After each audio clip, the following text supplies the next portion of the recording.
Dear viewers, my name is Nafmana Hashmi, and today I will be expressing my views on the new security policy of Pakistan. To begin with, I think it is a very good thing that finally, after more than 70 years of the establishment of the Islamic Republic of Pakistan, we have finally been able to come up with a comprehensive document with the name of National Security Policy. Because in my view, there is no nation in the world that can actually move forward unless it has a long-term strategic view on which all the stakeholders of that nation, of that country, are on board. And in modern time, with the increase in technology, with globalization, and with enhanced interdependence of sovereign nation states, it is so important that there is a clear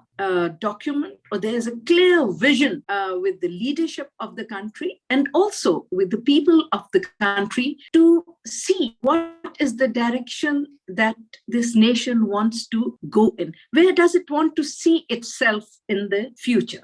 And as the world has changed, the way that people and governments looked at national security policy has also undergone a tremendous change. Traditionally, in the nation states, we saw that security particularly only referred to a very narrow and a very restricted concept of security in terms of safe borders and physical security of a nation, which was and still is the responsibility of the armed forces of that country. Even in the olden days of nation states, we saw that the security of the national borders were also linked basically to ensuring peace, prosperity, economic affluence of the people. So in those days also, somehow or the other, you could say that the internal aspects or the internal security of a nation and its affluence was linked to the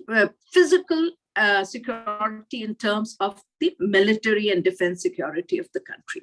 But as I said, the times have changed, and because of the advances in technology and because of the interdependence of states, the concept has now widened. So today, when we talk of national security, it not only includes the defense of the country, which is, of course, the predominant consideration, because unless your borders are secure and unless you can secure your physical sovereignty, other things cannot in any case thrive in a country. But at the same time, we see that economic security has really taken the central stage. And with economic security, there are new challenges which the world is facing. For example, climate change, food security, education, health, new pandemics we see are emerging every day, which we just saw the COVID-19 pandemic playing havoc with the countries and with the concept of their independence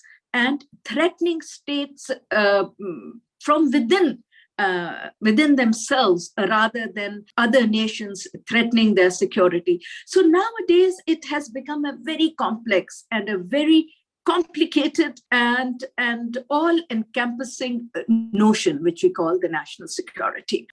It would have been very nice if we had a national security document right from the beginning of the establishment of Pakistan. But as they say, it's better late than never. So I must congratulate the institutions and the politicians and the other stakeholders who have worked very hard to finally come up with this very, very comprehensive document.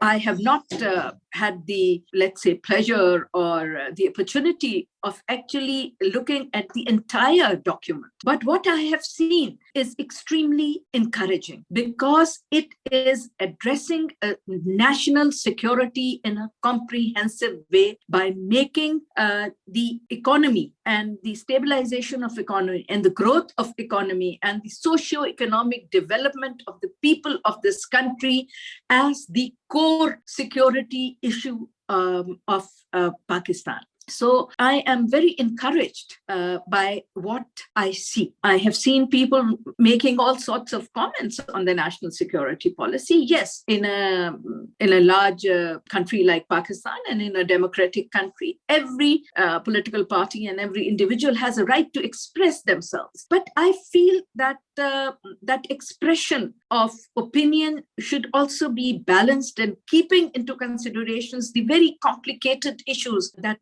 Pakistan is facing. This is not the end all and be all of the national security policy. This is a document that broadly outlines what should be the elements and considerations to ensure that our nation is secure from all aspects. So it is, in fact, a living and a breathing document that can be worked upon, that can be sort of enhanced, and that will lead to the government and to the politicians and to the people of Pakistan making requisite policies to achieve those broad security elements that need to be ensured in Pakistan. So it is a document that's not kind of, let's say, written in stone, but it is a set of principles, guiding principles. It is a framework, and successive governments can and will add to it and will sort of form laws and regulations and policies, whether they're industrial policies, health policies, population policies, your agriculture policies, your environment policies, economic policies, your foreign policy, and your defense policy will only emerge once there is consensus and once this document is wholeheartedly accepted by the people of Pakistan and by all the stakeholders. So as a first step, it is a very encouraging sign.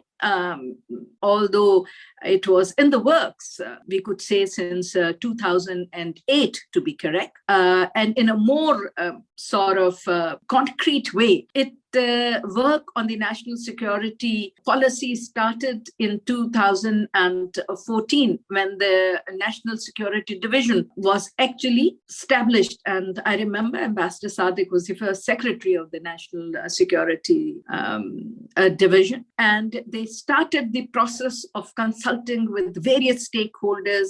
It included intellectuals and generalists and academia and politicians and the army, which is also a very important, as I've said, stakeholder, all the various ministries of the government, because at the end of the day, it is these ministries, it is these divisions that have to take inspiration from this very good document and take it forward to ensure that the people of Pakistan get what they are looking for, which is first and foremost the socioeconomic development. And with socioeconomic development will come economic stability. And with economic stability and economic affluence is the way that Pakistan will be, one could say, fully sovereign. For as long as we have to go to international financial institutions, or for that matter, to our friends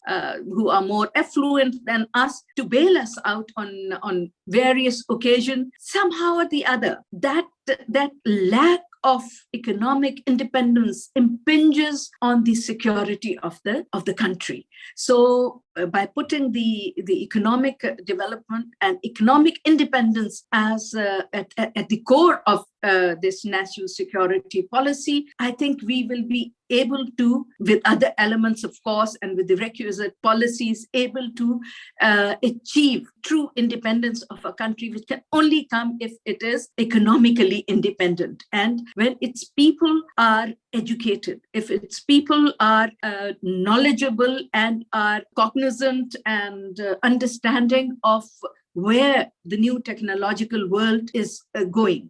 Therefore, we need to not reject it or criticize it or outrightly say that this is some kind of an agenda of certain people. I think that is very immature, in my opinion, thinking. And the document must be read very carefully and very objectively, because if you read it subjectively, then the very purpose of this document will be lost.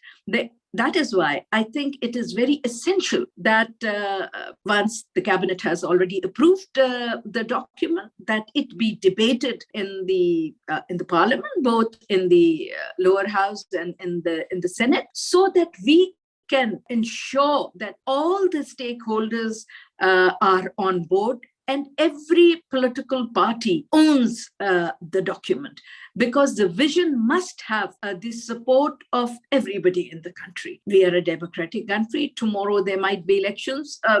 Nobody knows which political dispensation will emerge successful. It is therefore very important that once we have reached this milestone, that we don't do with this document what we have done with a lot of other documents, that the coming governments should not put it in the dustbin of history and start reinventing the wheel. So to ensure that this document grows and develops and enables Pakistan to grow and develop with it, it is very important for all political leaders to take a very objective view of this document. Okay, it is a fact that this has been finalized in the period of the incumbent government. But as I said, it has been in the making for a very long time. And it has been discussed by the various political dispensations who were there before this political dispensation.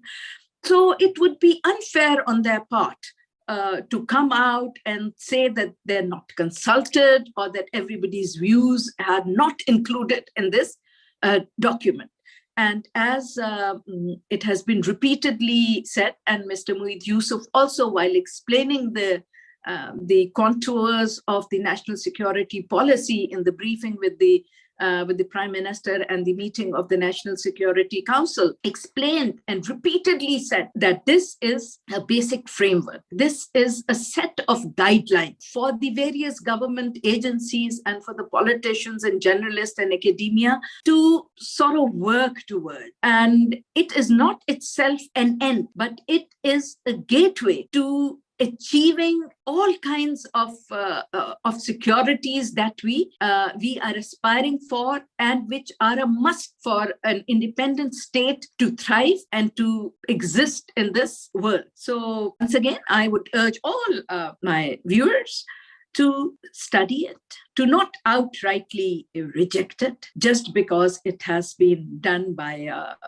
or it has, let me not say it has been done because it was long time in the making, just because the project has sort of come to fruition in this particular dispensation, it should not be discarded on political considerations. It is a national cause. It's a national document and must be treated as such. The debate on the national security strategy will continue in the coming days. And as some parts of the document become public, more comprehensive views can be expressed on it. But to end my talk today, I would say that the one most important thing that this draft or this National Security Agency has achieved, and it's a commendable thing that we have finally been able to achieve, which is that all the stakeholders, including the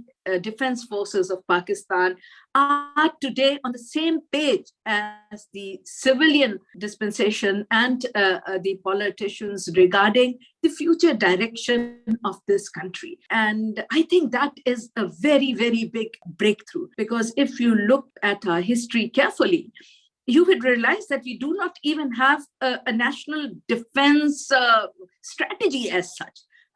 Which has been approved or in a written document. And it is only after this strategy is wholeheartedly adopted that the defense establishment will also be able to define the contours of the national defense policy. So I think it is something to celebrate. And I think this shows how far Pakistan has come. And it also is very encouraging for me to see that we have finally a vision in our hands that we need to follow and strive to work towards. Pakistan, Zindabad. Thank you very much.